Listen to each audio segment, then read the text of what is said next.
योग का अभ्यास मनोभाव से प्रार्थना के साथ शुरू करना चाहिए। ऐसा करने से योग अभ्यासियों को अधिक से अधिक लाभ होगा।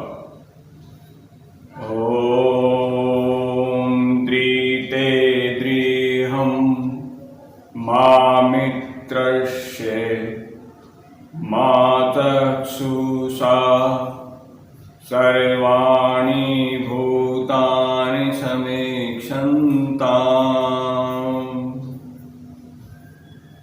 मित्रस्याहं चक्षुषा सर्वाणि भूतानि समीक्षे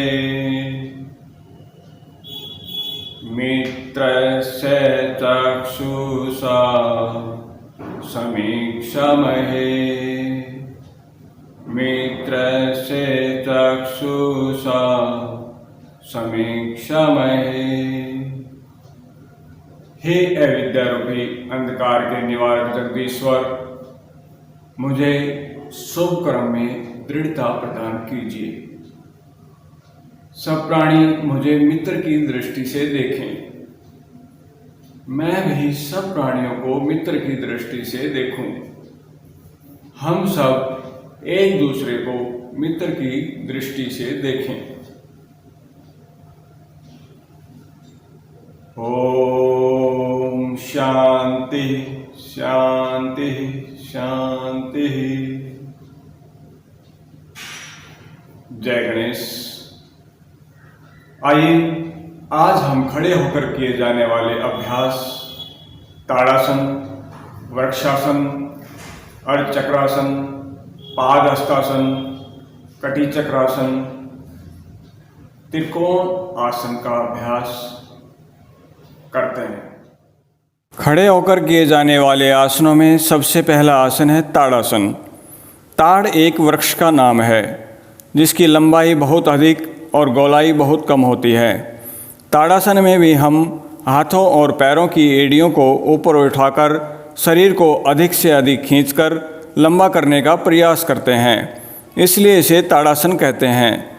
इस आसन के नियमित अभ्यास से हाथ, पैर, पंजे और पिंडलियां मजबूत बनते हैं, उदर संबंधी रोग दूर होते हैं, शरीर में स्थिरता आती है। यह मेरुदंड से संबंधित नाड़ियों के रक्त संचार को ठीक करने में भी सहायक है। ध्यान रहे, जिन व्यक्तियों को आर्थराइटिस और वेरिकोज वेन संबंधी तथा चक्कर आने जैसी कोई समस्या हो, वे एड़ियों को उठाकर इसका अभ्यास न करें। गर्भवती महिलाओं को भी इसके अभ्यास से बचना चाहिए। आइए अब ताड़ासन का अभ्यास करते हैं। समस्थिति में खड़े हो जाएं। पैरों के बीच 2 से 3 इंच की दूरी बनाएं। श्वास लें। भुजाओं को ऊपर उठाते हुए आगे की तरफ कंधों की सीध में ले आएं। उंगलियों को आपस में फंसाएं तथा श्वास छोड़ते हुए हथेलियों को बाहर की तरफ मोड़ें। श्वास भरते हुए भुजाओं को सिर के ऊपर ले जाएं। एड़ियों को जमीन से ऊपर उठाएं और पंजों पर संतुलन बनाएं। इस स्थिति में 10 से 30 सेकंड तक रुके रहें। एड़ियों को नीचे ले आएं। श्वास छोड़ते हुए हाथ की उंगलियों को खोलें और समस्थिति में वापस आ जाएं। वृक्षासन। वृक्ष शब्द का अर्थ है पेड़। इस आसन के अभ्यास की अंतिम अवस्था में शरीर की स्थिति पेड़ की भांति दिखाई पड़ने से इसे वृक्षासन का नाम दिया गया है। यह आसन तंत्रिका से संबंधित स्नायुओं के समन्वय और शरीर को संतुलित बनाने, सहनशीलता एवं एकाग्रता बनाने में सहायक है। आर्थराइटिस के रोगी इस आसन का अभ्यास न करें। आइए अब वृक्षासन का अभ्यास करते हैं। समस्थिति में खड़े हो जाएं। पैरों के बीच 2 से 3 इंच की दूरी बनाएं। सामने किसी एक बिंदु पर ध्यान केंद्रित करें। सांस को छोड़ते हुए दाएं पैर को पकड़कर उसके पंजे को बाएं पैर की अंदरूनी जांघ पर रखें। एडी मूलाधार क्षेत्र पेरिनियम से मिली होनी चाहिए। श्वास भरते हुए दोनों हाथों को ऊपर की ओर ले जाकर दोनों हथेलियों को नमस्कार मुद्रा में जोड़ें। इस स्थिति में 10 से 30 सेकंड तक रुके रहें। इस दौरान सामान्य रूप से श्वास लेते रहें। श्वास छोड़ते हुए हाथों को नीचे ले आएं।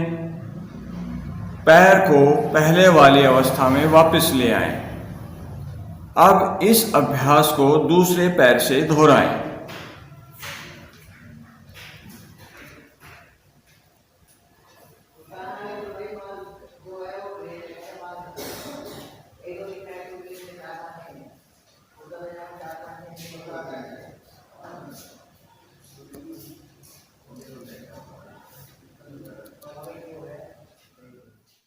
अर्ध चक्रासन।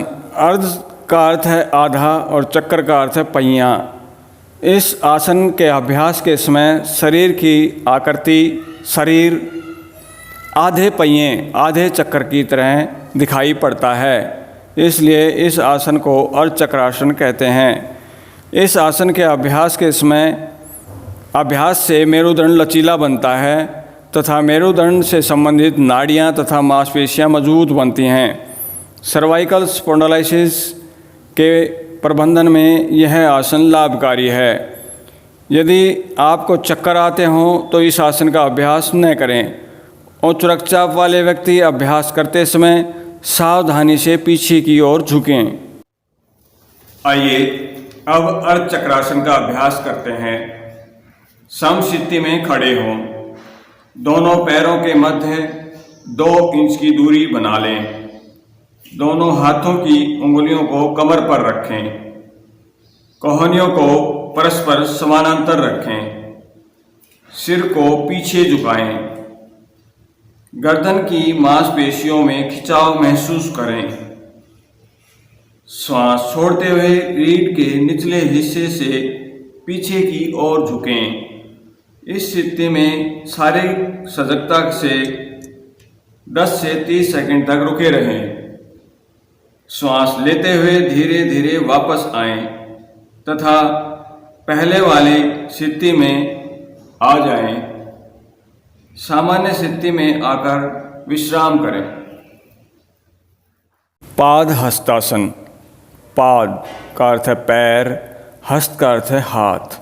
इस आसन के अभ्यास में हथेलियों को पैरों की तरफ नीचे ले जाया जाता है। इस अभ्यास को उत्तान आसन भी कहा जाता है। इसके नियमित अभ्यास से उदर प्रदेश की बढ़ी हुई चर्बी हटती है, पाचन में सुधार होता है और कब्ज दूर होती है। साथ ही रक्त संचार में सुधार होता है, मेरुदंड में लचीलापन आता है और मेरुदंड की तंत्रिकाओं को बल प्राप्त होता है। उदरशोथ, हर्निया, अल्सर, ग्लूकोमा तथा गर्भावस्था के समय इसका अभ्यास न करें। जिन लोगों को पीठ की कोई भी समस्या हो वे पूरी तरह आगे की ओर न झुकें। मेरुदंड को सीधा रखते हुए नितंबों से जितना आराम से हो सके उतना झुकें। आइए अब हम पाद हस्तासन का अभ्यास करते हैं। समस्थिति में खड़े हों। दोनों पैरों के मध्य लगभग 2 इंच की दूरी बना लें। धीरे धीरे श्वास लेते हुए हाथों को सामने की ओर उठाएं। शरीर को कमर से ऊपर की ओर खींचें। श्वास छोड़ते हुए आगे की ओर तब तक झुकें जब तक हथेलियां जमीन को स्पर्श न करने लगें। रीढ़ को जितना संभव हो सीधा रखने का प्रयास करें। सामान्य श्वास प्रश्वास के साथ 10 से 30 सेकंड तक इस स्थिति में बने रहें।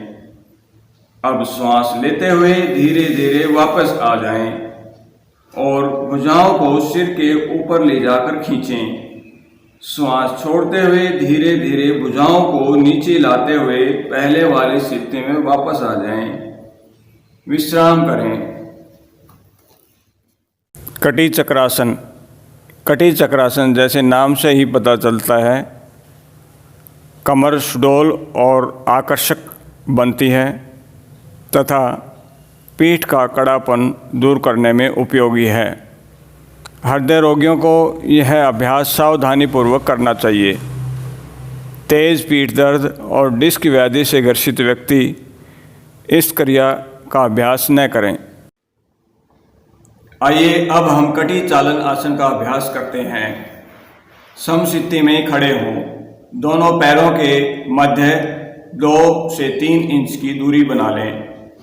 दोनों भुजाओं को कंधों के सिर तक उठाएं। इस समय दोनों हथेलियां समानांतर स्थिति में एक दूसरे के आमने सामने हों। श्वास छोड़ते हुए शरीर को बाईं ओर घुमाएं, जिससे कि दाईं हथेली बाएं कंधे को छुए। श्वास भरते हुए पूर्व स्थिति में वापस आ जाएं। श्वास छोड़ते हुए शरीर को दाईं ओर घुमाएं, जिससे कि बाईं हथेली दाएं कंधे को छुए। श्वास भरते हुए पूर्व स्थिति में वापस आ जाएं। समस्थिति में विश्राम करें। त्रिकोणासन, त्रिकोण 3 कोणों वाला आसन। इस आसन के अभ्यास के समय धड़, बाजुओं एवं पैरों से बनी आकृति त्रिभुज के समान दिखाई पड़ती है, इसलिए इस अभ्यास को त्रिकोणासन कहते हैं। इसके नियमित अभ्यास से मेरुदंड लचीला बनता है, पिंडली, जांघ और कटी भाग की मांसपेशियां मजबूत बनती हैं तथा फेफड़ों की कार्य क्षमता में वृद्धि होती है। ध्यान रहे, स्लिप डिस्क, साइटिका एवं उदर में किसी प्रकार की सर्जरी होने के बाद इस आसन का अभ्यास नहीं करना चाहिए। शरीर की कार्य क्षमता तथा सीमा से परे जाकर इसका अभ्यास न करें तथा न ही सीमा से अधिक खींचें। अभ्यास करते समय यदि आप जमीन को न छू सकें तो घुटनों को छूने का प्रयास करें। आइए अब हम त्रिकोण आसन का अभ्यास करते हैं। समस्थिति में खड़े हों। दोनों पैरों के बीच लगभग 2 से 3 फीट की दूरी बनाकर खड़े हो जाएं। श्वास लेते हुए दोनों हाथों को कंधों की सिर तक उठाएं और हथेलियों को बाहर की ओर रखें। दायां पैर दाईं तरफ घुमाएं। श्वास छोड़ें। धीरे धीरे दाईं तरफ झुकें और दाएं हाथ को दाएं पैर के पीछे रखें। बाएं हाथ को दाएं हाथ की सीध में करें। सिर को ऊपर की ओर घुमाएं। बाएं हाथ की बड़ी उंगली को देखें। इस स्थिति में शारीरिक सजगता के साथ 10 से 30 सेकंड तक रुके रहें। श्वास लेते हुए धीरे धीरे वापस आएं और दाएं पैर को वापस ले आएं। इस आसन को बाईं तरफ से भी दोहराएं। बाएं पैर को बाईं तरफ घुमाएं। श्वास छोड़ते हुए धीरे धीरे बाईं तरफ झुकें और बाएं हाथ को बाएं पैर के पीछे रखें। सिर को ऊपर की ओर घुमाएं और दाएं हाथ की बड़ी उंगली को देखें। दाएं हाथ को बाएं हाथ के सीध में करें। इस स्थिति में शारीरिक सजगता के साथ 10 से 30 सेकंड तक रुके रहें। श्वास लेते हुए धीरे धीरे वापस आएं। अब बाएं पैर को वापस ले आएं। श्वास छोड़ें। हाथों को नीचे ले आएं तथा पैरों को आपस में मिलाएं। समस्थिति में वापस आ जाएं और विश्राम करें।